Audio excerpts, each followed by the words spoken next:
to the I24 News Desk. I'm Benita Levine, coming to you live from Tel Aviv. Join us for the next half an hour as we take a look at some of the top stories making news.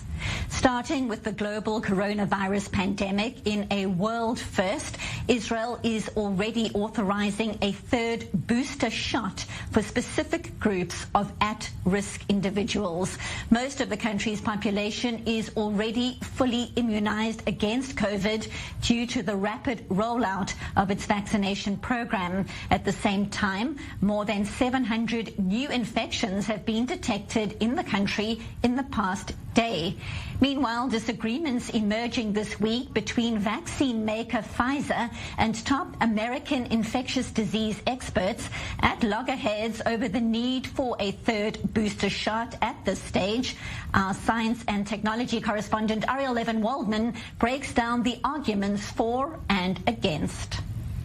U.S. lawmakers and health officials are demanding evidence from Pfizer that the third dose of their vaccine is necessary to fight the pandemic. The question comes after Pfizer's CEO claimed a third dose may be needed for everyone because of reduced effectiveness against new mutations, and tried to pressure regulators for immediate approval. On Monday, Israel became the first nation to actually offer that third jab for people with weak immune systems. Giving another dose will enhance the ability to fight COVID.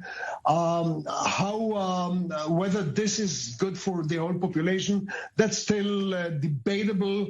The debate comes as small sample data from Israel suggests that 2 doses may only be 64% effective against the Delta variant. But American health experts say the numbers are far better when you look at more cases. 2 doses protect against symptomatic COVID, even with the Delta variant, at about 88%, and 96% protection against hospitalization with the Delta variant. Israel's decision to recommend a third dose in specific cases flies directly in the face of the American Centers for Disease Control and Food and Drug Administrations, typically the international standard for medical decisions. There is not much to lose because if you save a life in the low cost of one shot, basically it's worthwhile. But on the other hand, if it's not needed, it can fuel vaccine resistance. For the majority of immunocompetent, to talk about boosters right now not only seems premature, but I actually think it's causing a lot more fear.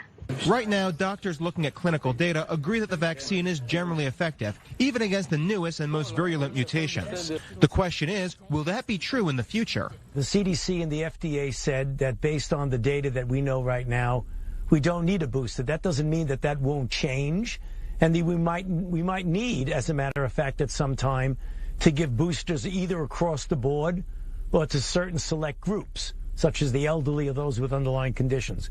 In the absence of answers, nations like Israel may be forced to make their own decisions.